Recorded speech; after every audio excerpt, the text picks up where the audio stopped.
অসমখনক সেই চৰ চাপৰিত বসবাস কৰা লোকসকলক দৰকাৰ নে সেই চৰ চাপৰিত বসবাস কৰা লোকসকলক অসমখনৰ দৰকাৰ?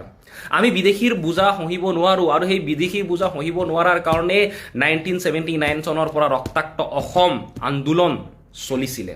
আৰু এতিয়া ইমানখিনি 855 গৰাকী শ্বহীদৰ পিছত আপুনি সেই চৰ চাপৰি লোকসকলক কি আঁকোৱালি ল'ব বিচাৰিছে? সেই বিদেশী অবৈধ প্ৰব্ৰজনকাৰীসকলক আঁকোৱালি ল'ব বিচাৰিছে?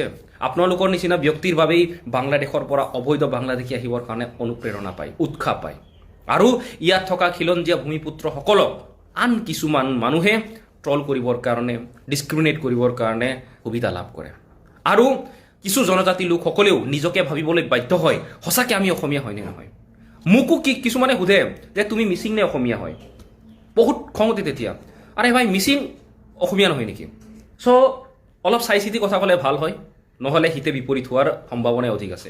কুমাৰ গোস্বামী ডাঙৰীয়াৰ দুটা উক্তিৰ উত্তৰ মই ইয়াত দিব বিচাৰিছোঁ।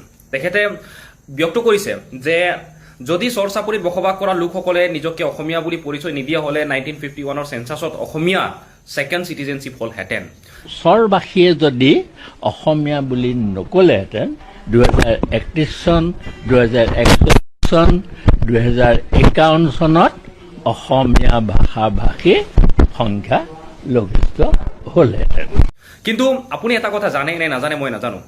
আপোনাক মই ইয়াত চেঞ্চাছৰ লিষ্টখন দিছোঁ, আপুনি চাই লওক ভালকৈ, আৰু মোৰ ভিউৱাৰ্ছসকলেও চাই লওক সেইখিনি কথাত কিমান যুক্তিযুক্ততা আছে। এই চেঞ্চাছত 1941 আৰু 1981 এই দুটা বৰ্ষ চেঞ্চাছ হোৱা নাছিলে, কাৰণ 1941ৰ চেঞ্চাছ এইকাৰণে হোৱা নহ'ল যে তেতিয়া ছেকেণ্ড ৱৰ্ল্ড ৱাৰ চলি আছিলে, আৰু 1981ত এইকাৰণে নহ'ল যে তেতিয়া অসম আন্দোলন চলি আছিলে।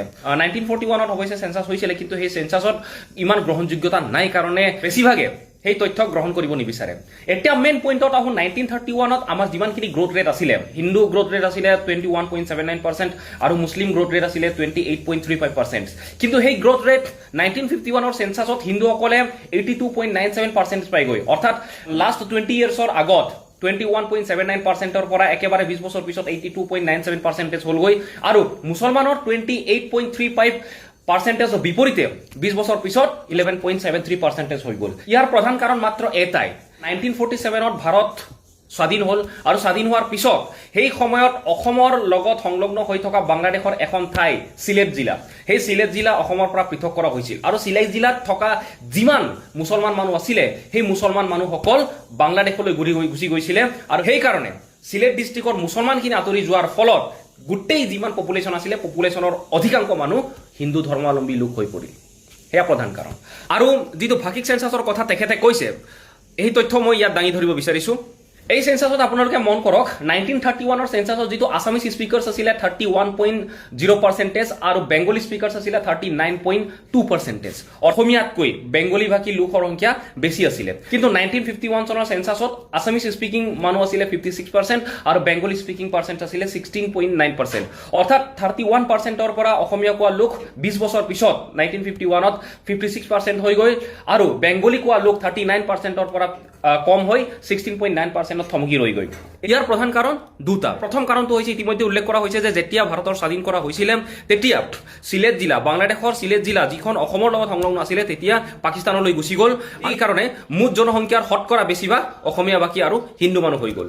আৰু দ্বিতীয় তথা প্ৰধান কাৰণটো হৈছে কি, 1950 চনত ভাৰত চৰকাৰে অনা এখন আইন, ইমিগ্ৰেশ্যন এক্সপালছন ফ্ৰম আছাম এক্ট 1950।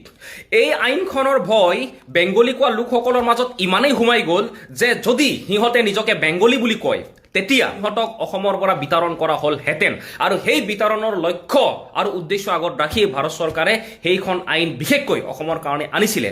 আৰু 1951 চনৰ যেতিয়া চেঞ্চাছ হৈছিলে, সেই চেঞ্চাছত সেই আইনখনৰ পৰা নিজকে বচাই ৰাখিবৰ কাৰণে বেংগলী কোৱা লোকসকলেও নিজকে অসমীয়া বুলি পৰিচয় দিছিলে।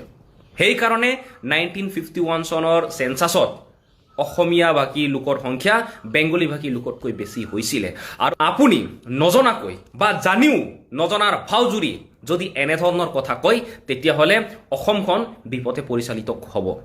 এনেও জনজাতি লোকসকলৰ মনত এটা ক্ষোভ আছে, আৰু সেই ক্ষোভত আপুনি আৰু ইন্ধন যোগাৰ চেষ্টা কৰিব নালাগে।